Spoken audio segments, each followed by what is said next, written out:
I collapsed in the desert heat, vision blurring into white.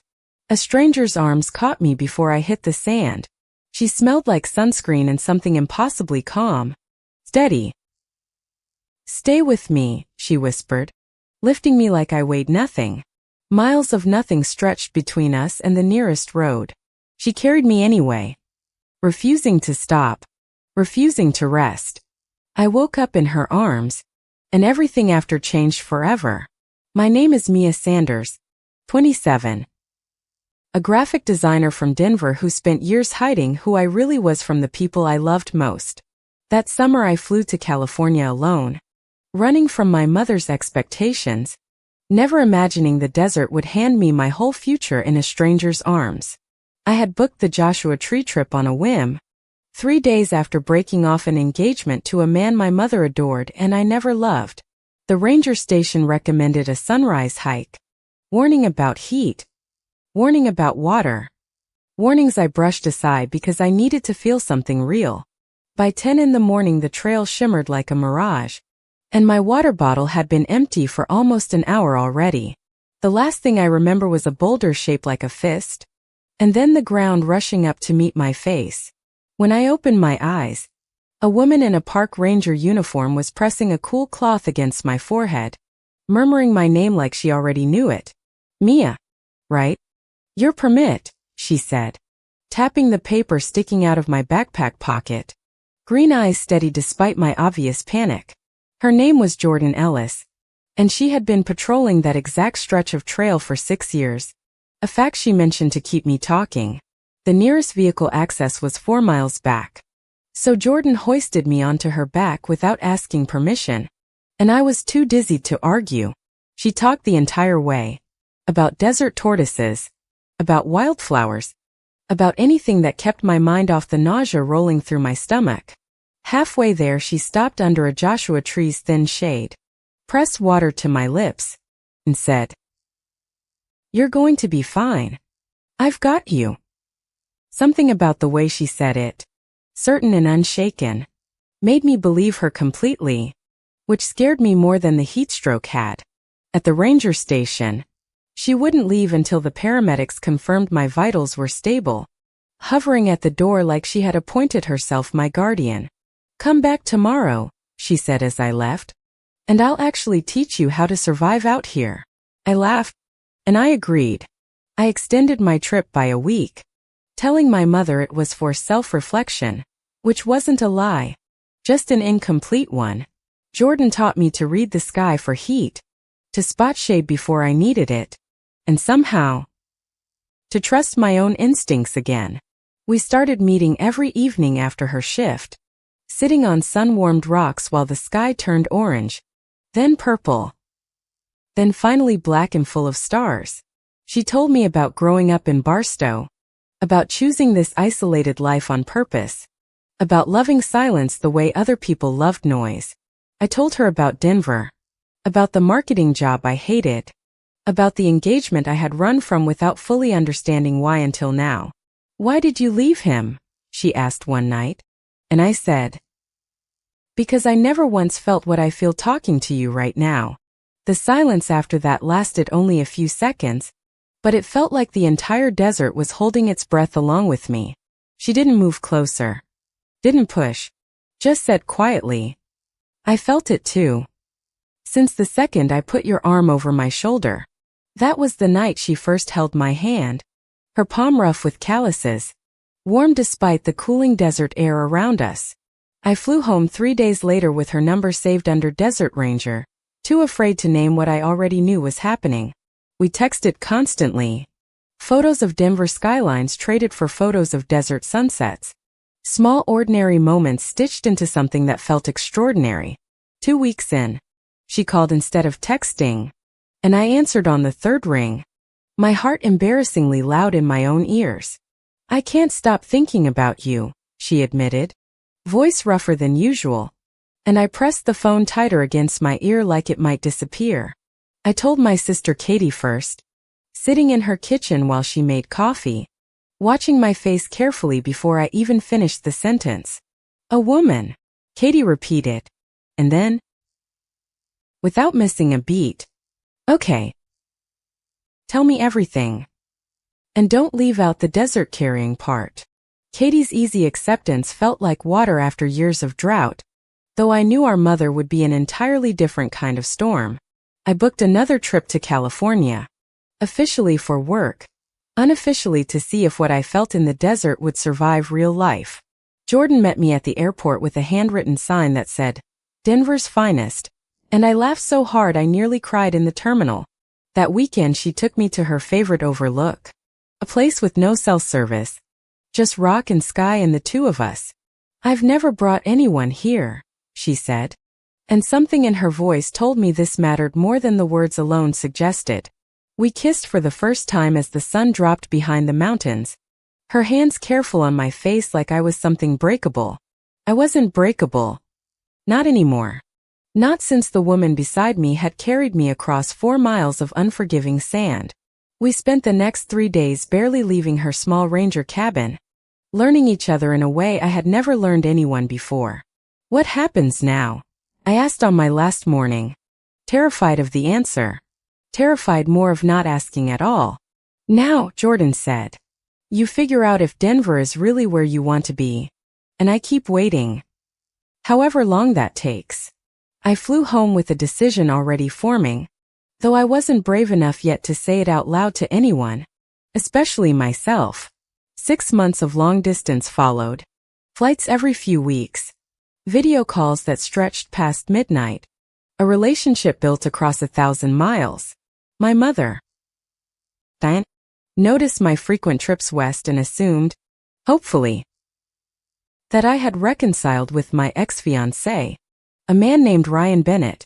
I let her believe it longer than I should have. A small cowardice I told myself was kindness, though it never quite felt that way. Jordan, meanwhile, grew quietly patient with my silence, never pushing. Though I could hear the hurt underneath her careful, understanding tone. "I'm not ashamed of you," I told her once, desperate for her to believe it. "I'm just terrified of my mother." Jordan only nodded. "I know," she said. "But at some point, Mia, terrified can't be the only reason you keep me a secret." Her words stayed with me for weeks. In February, Jordan mentioned a promotion, a supervisory position based permanently in Joshua Tree, meaning she would never leave, meaning I would have to. I started quietly applying for remote design jobs, telling no one, testing whether this dream could survive contact with my actual, complicated life. Then my mother called with news that unraveled everything I had carefully built. Ryan had proposed again, and she had already told him yes on my behalf. "You'll thank me later," Diane said, ignoring my protests entirely. "A woman your age can't keep chasing whatever California phase this is." My stomach dropped. I hadn't told her about Jordan. Not really. But somehow my mother's instincts had already sensed a threat to the life she had planned for me. "There's no phase," I said quietly. And for the first time, I almost told her everything, the words rising and then catching in my throat. Instead I hung up, called Jordan, and cried harder than I had in years, apologizing for a mother she hadn't even met yet. "Come here," Jordan said simply. "Stop fighting a battle you don't have to win alone." So I booked a one-way ticket, terrified and certain. I didn't tell my mother where I was going. Only Katie, who drove me to the airport and hugged me like she understood exactly what this cost. Moving to Joshua Tree meant giving up my apartment, my steady paycheck, and any illusion that my mother would accept this decision easily. Jordan met me at arrivals again. No sign this time. Just open arms and a relief on her face that told me she hadn't been certain I'd come.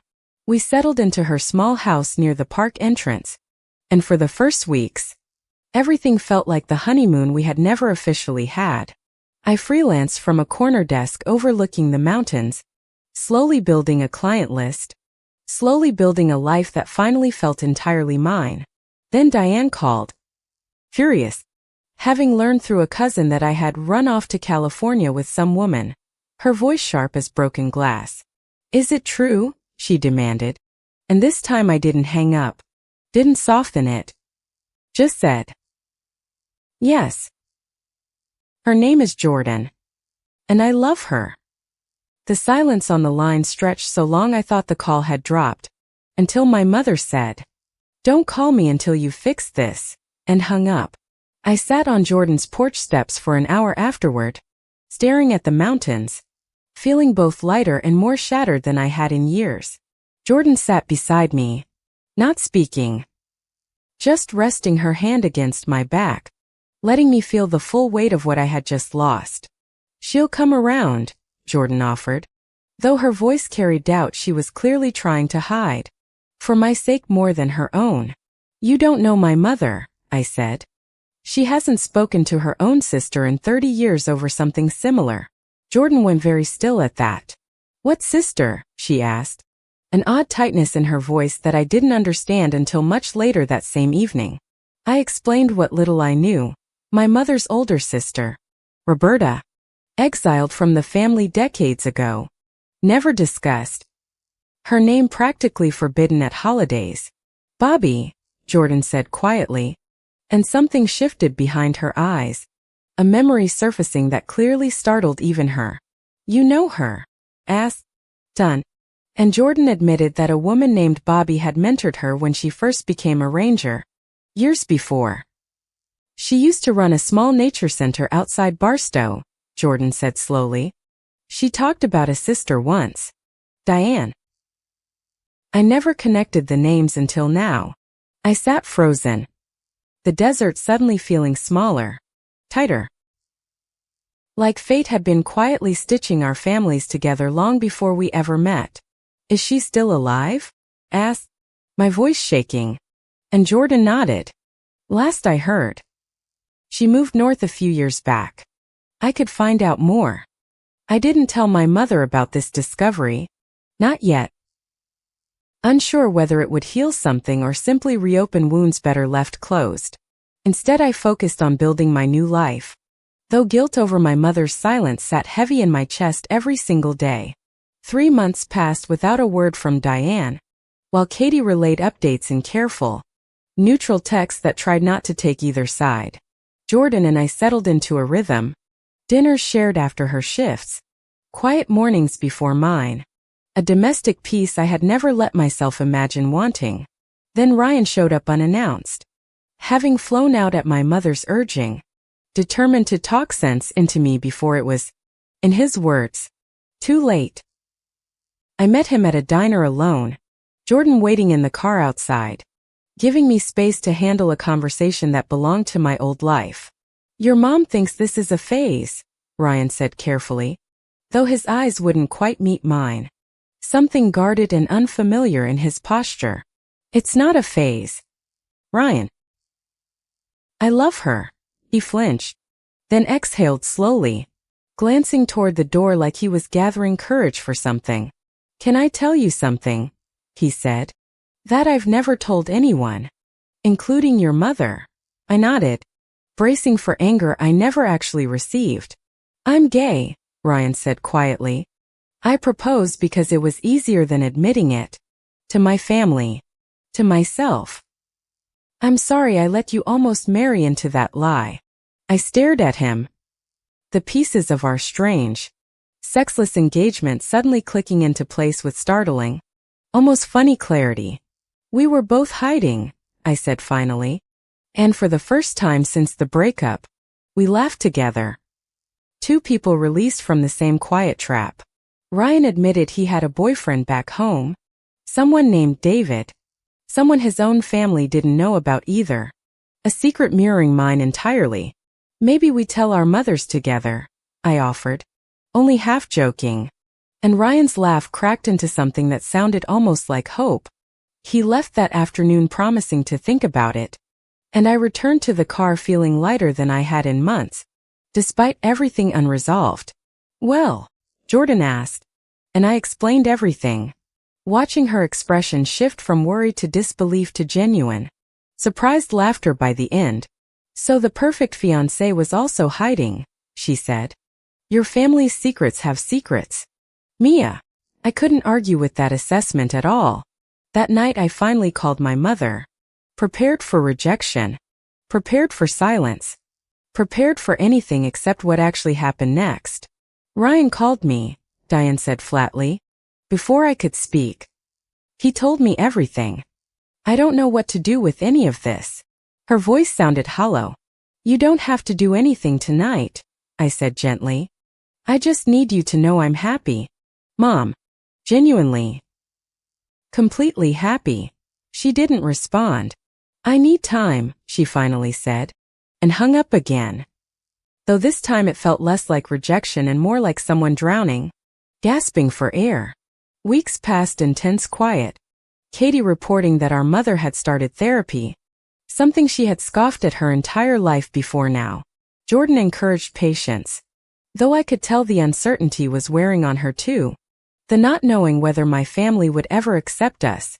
I found Bobby, Jordan said one evening, holding up a printed address in Sacramento. She's still teaching nature workshops. I have her number. If you want it. I stared at the paper for a long time before folding it into my wallet. Not ready yet. But no longer willing to pretend she didn't exist. Spring turned into summer. And Jordan's promotion became official. Meaning longer hours. Later nights. A growing distance neither of us wanted to name aloud. We started arguing over small things. Dishes left undone. Plans canceled. Arguments that were never really about the dishes at all. You're pulling away, I said one night. Exhausted after another canceled dinner. And Jordan's jaw tightened in a way I hadn't seen before. I'm not pulling away. I'm drowning, she snapped. This job. This promotion.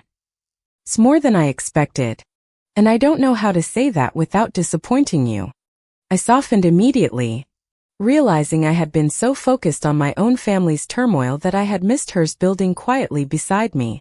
Talk to me, I said. And she finally admitted the supervisory role came with an unexpected offer. A transfer to manage a larger preserve in Alaska. Alaska, I repeated. The word landing like a stone in still water. Rippling out toward every plan we had quietly started making together. I haven't accepted, she said quickly. I wanted to talk to you first. Bamia. It's the opportunity I've worked toward for years. My chest ached at her honesty. When would you leave? Asked. And she said. 3 months.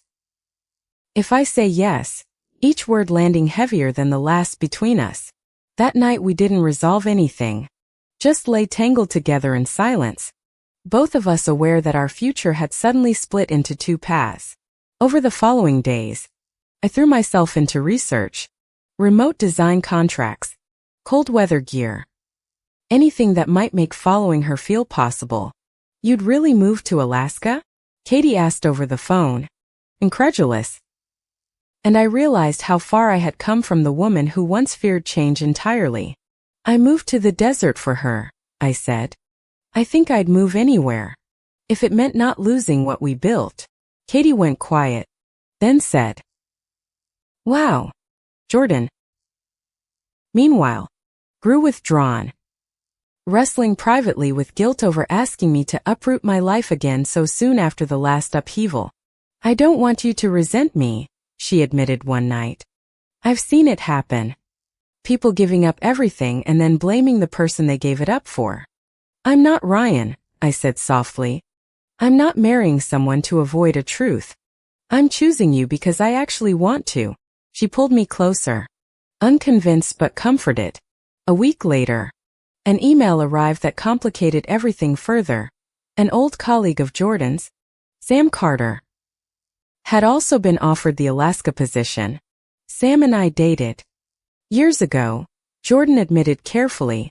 Watching my face for a reaction I tried very hard not to show. For how long? Asked, keeping my voice level. Though something uneasy had already started tightening in my chest at the mention. 2 years. Back when I first started here, Jordan said. It ended badly. She left for a job. And I didn't follow. I've regretted it since. The timing felt cruel. An old love re-entering just as Jordan faced the same choice that had once ended things between them before. Sam flew in the following week for a joint site visit, and Jordan's easy familiarity with her set something sharp and unfamiliar spinning in my stomach. "You two seem close," I said carefully after Sam left, and Jordan sighed. "We were. It's complicated seeing her again. But Mia, it's not what you think, isn't it?" asked, my voice cracking slightly. "You're both being offered Alaska. You have history.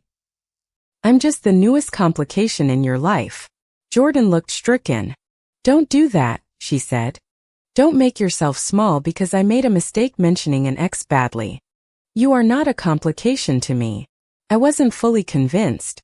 That night I stayed at a friend's place, needing distance.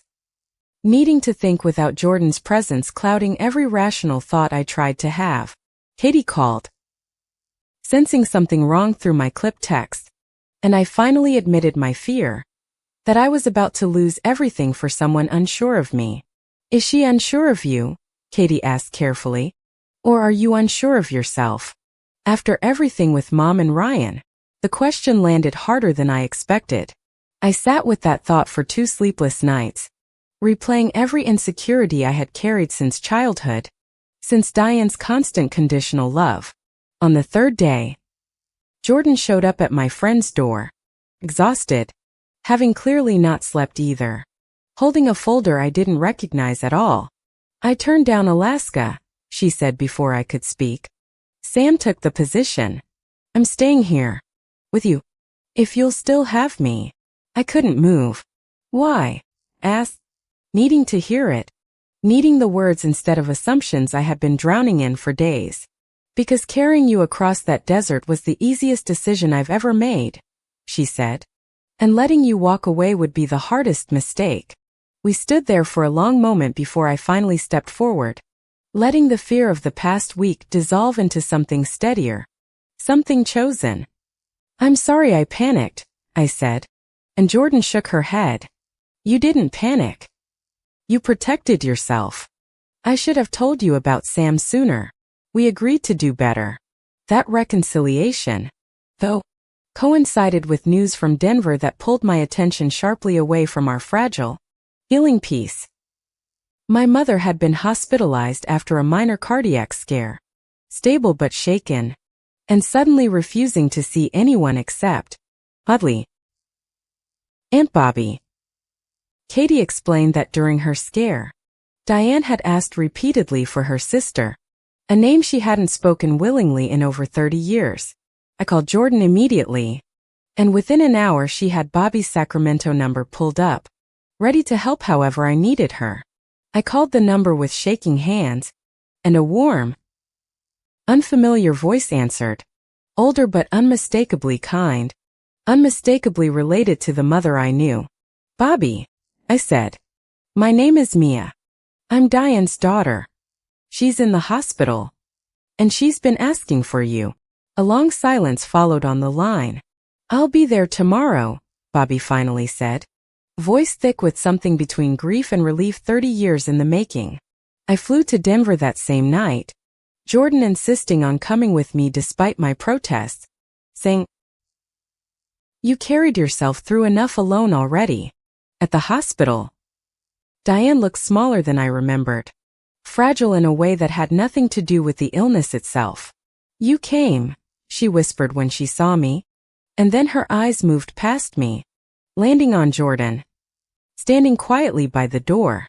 "This is Jordan," I said carefully, bracing for rejection even now, even here, even with everything my mother had already been through. Diane studied her for a long moment before saying, unexpectedly, "You're the one who carried my daughter across the desert." Jordan nodded, surprised she knew. "I read about it," Diane admitted. "Katie showed me. I didn't say anything, but I read it more times than I'll ever admit." Something in my chest cracked open. Before I could respond, the door opened, and Bobby walked in, older than her photographs, eyes immediately filling with tears at the sight of her sister. "Diane," Bobby said softly, And my mother, this woman who never cried in front of anyone, broke down completely at the sound of her name. "I'm sorry," Diane sobbed. "I was young and scared. And Mom said if I defended you, she'd disown me too. I chose the family. I chose wrong." Bobby crossed the room and held her sister for the first time in 3 decades. Both women shaking. Both finally releasing grief they had carried separately for years. I stood frozen, watching history repeat and finally rewrite itself simultaneously, understanding suddenly why my mother had fought my relationship so desperately. "I was so afraid you'd lose everything.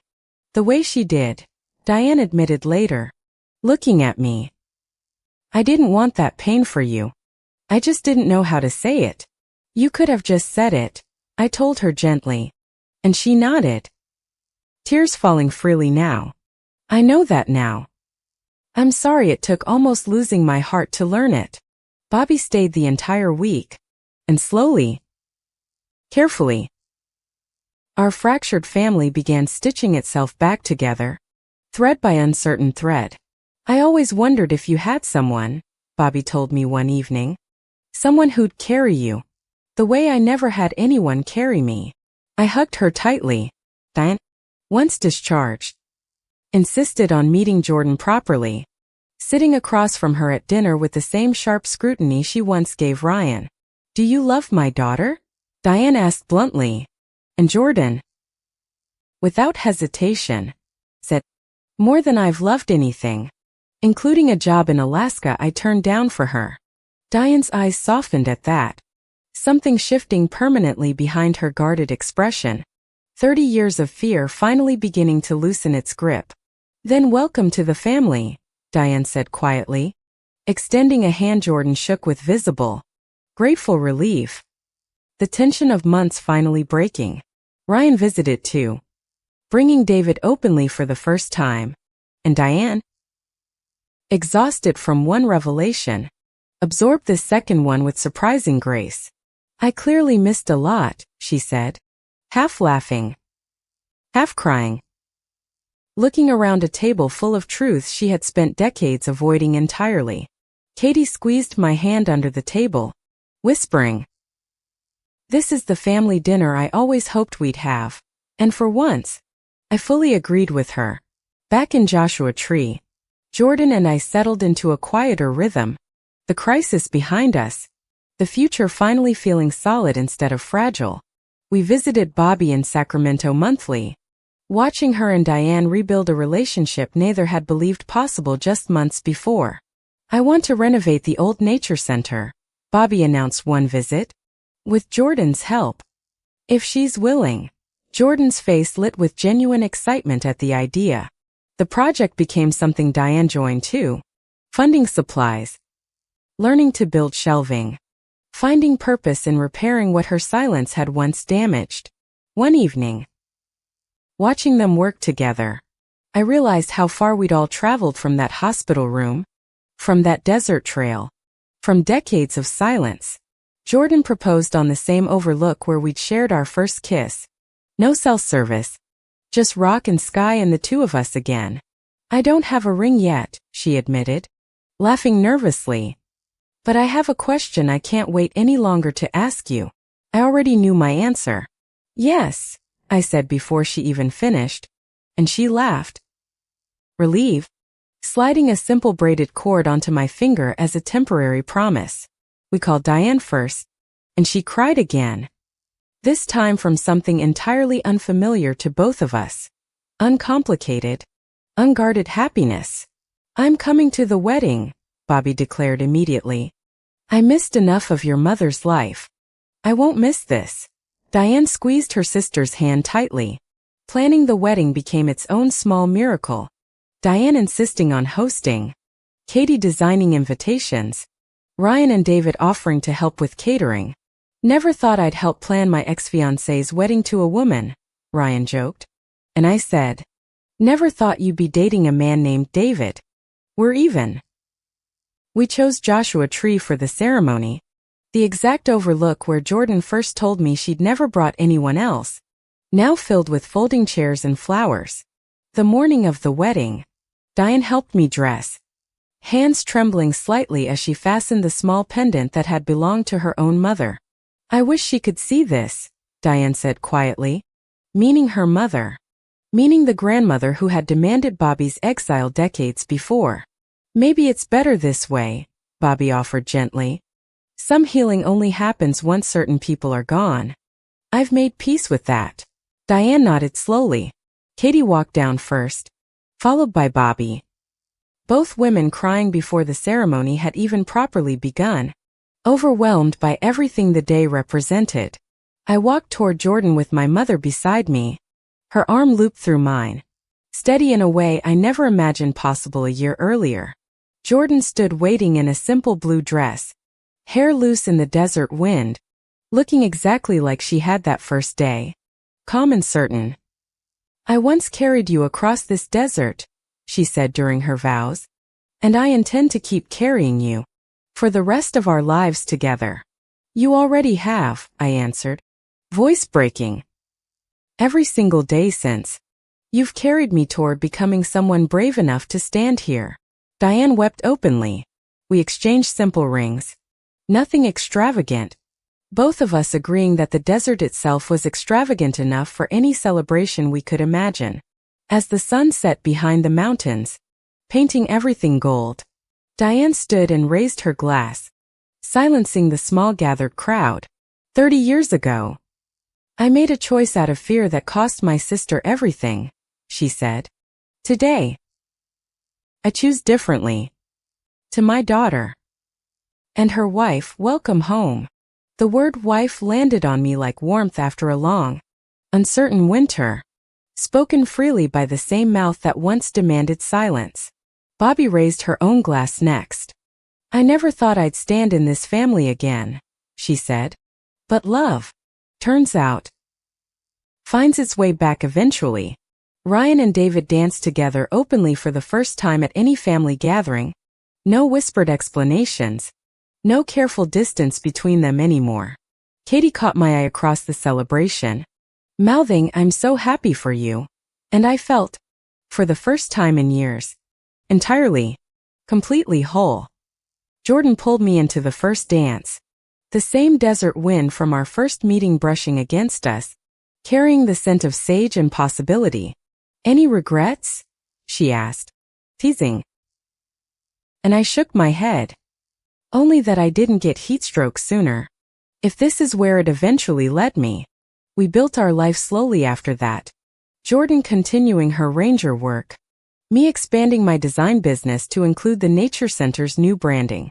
Diane visited often, sometimes staying weeks at a time, slowly learning the names of desert plants Jordan had once taught only to me.